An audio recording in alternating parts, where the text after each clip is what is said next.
Sur le plateau de Salut les Terriens le 19 mai dernier, Enora Malagré avait été cache-face à Thierry Ardisson. L'animatrice était notamment revenue sur ce qu'elle avait dit au chroniqueur de TPMP lors de son dernier passage dans l'émission. Selon elle, ils devraient tous profiter de leur job, car ils sont payés à rien foutre. C'est vrai qu'on travaille assez peu, on ne va pas se mentir. Il y a eu une période où on travaillait beaucoup, on décryptait beaucoup les émissions, mais comme là c'est devenu beaucoup du divertissement, c'est vrai qu'ils sont payés un peu à rigoler aux vannes de papa. Néanmoins, cette remarque n'a pas du tout plu à ses anciens camarades, qui ont tenu à lui répondre. Lundi 21 mai, Cyril Hanouna a demandé à sa bande de réagir aux propos qui ont été tenus par Enora Malagré.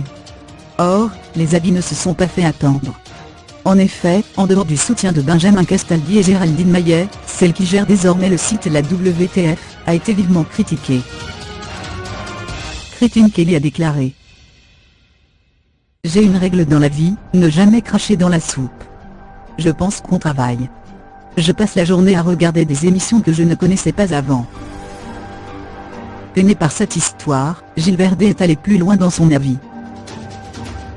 J'ai été très vexé, d'autant que j'appréciais beaucoup Enora. Ce n'est pas bien de dire ça. Je trouve que c'est méchant, un peu envieux. J'ai été blessé. Je l'ai très mal vécu.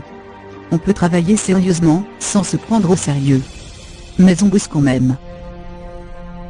Il n'est pas le seul à ne pas avoir compris ce qui a pu passer par la tête de la jeune femme.